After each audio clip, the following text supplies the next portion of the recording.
Oui, vous avez posé la question sur l'esclavage en Libye. Je crois que c'est un des thèmes qui sont en actualité aujourd'hui, que ce soit dans les médias étrangers et dans notre pays. Nous savons très bien qu'aux Comores, nous avons un de nos compatriotes qui passe souvent dans ce long chemin pour venir en Europe. Et je dirais aujourd'hui que nous sommes tous consternés, nous sommes tous touchés par ce qui se passe en Libye aujourd'hui, contre nos frères, notamment noirs, qui passent par la Libye et qui veulent y passer pour venir en Europe. Ce que je dirais, c'est une chose. C'est que ce qui se passe en Libye aujourd'hui, c'est une des conséquences de nos politiques internes, de nos politiques nationales qui sont menées par nos dirigeants. Et j'ai une seule leçon à donner, pas une leçon à donner, plutôt j'ai une seule chose à dire par rapport à nos politiques, c'est d'essayer, comme je le disais tout à l'heure dans notre débat, c'est d'essayer de, je vais faire appel à nos politiques, d'essayer de lancer une politique nationale pour la jeunesse, de permettre à cette jeunesse qui dispose tous les moyens qu'il faut pour pouvoir s'entreprendre au niveau national, de lui donner les moyens, de leur donner les moyens de survivre au niveau national, d'entreprendre. Vous ne pouvez pas imaginer qu'un Comorien qui dépense plus de 3 000 à 4 000 euros pour partir des Comores jusqu'en Europe, pour essayer d'atteindre l'Europe, avec ces 4 000 à 3 000 à 4 000 euros, il peut s'entreprendre aux Comores. Avec cet argent, si on arrive à les organiser dans un concept de politique nationale pour la jeunesse, je crois que nous pourrons retenir ces jeunes pour ne pas s'aventurer dans ce chemin qui n'apportera que du malheur à nos compatriotes, que ce soit en Afrique et aussi dans notre pays. Et je vous remercie de nous avoir donné la parole dans ce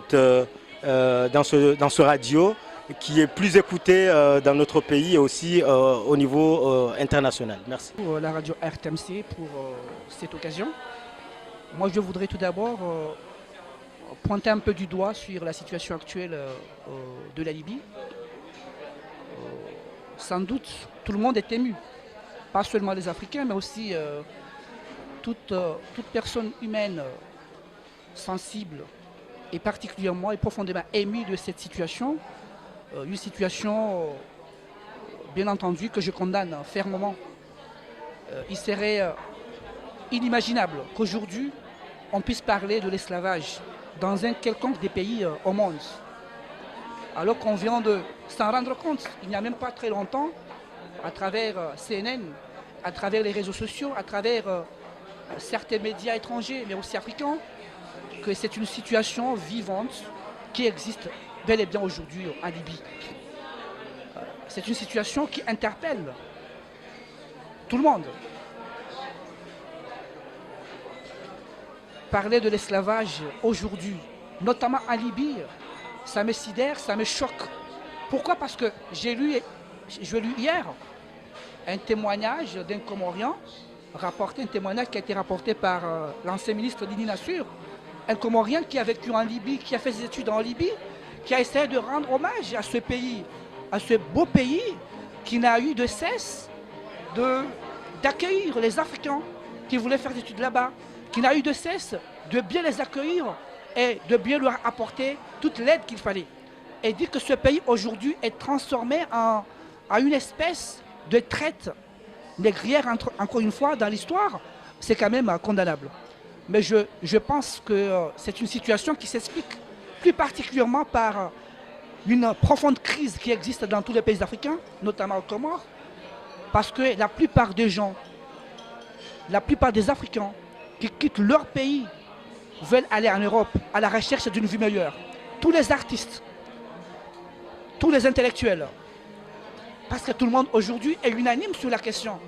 c'est parce qu'il y a le désespoir, c'est parce qu'il y a un chômage exponentiel, c'est parce que la situation qui prévaut dans leurs pays respectifs ne rime qu'avec la misère, que tout ce monde-là quitte leur pays pour aller en Libye. Maintenant, la question est de savoir que fera l'Union africaine, que feront les pays africains pour venir en aide à tout ce monde. On ne peut pas rester insensible. Nos différents chefs d'État ne peuvent pas rester insensibles face à une telle situation. Il est temps que nos chefs d'État, il est temps que les différentes autorités, il est temps que les intellectuels, il est temps que tout le monde, où que nous soyons, africains, européens et occidentaux, nous puissions apporter notre petite pierre à l'édifice, rien qu'à condamner de telles actions, mais aussi à libérer tous ces gens-là pour qu'ils puissent regagner leur famille. Et là, je profite de cette occasion pour saluer l'initiative qui a été prise par le président rwandais, qui a promis d'accueillir sur son sol plus de 230 migrants africains avant qu'ils puissent être récupérés par leurs pays respectifs. Donc, pour finir mon intervention, je lance un appel à toutes les âmes particulièrement sensibles pour ne pas prendre cette question à la légère, mais plutôt apporter toute l'aide qu'il faut pour trouver une solution rapide à cette situation. Je vous en remercie.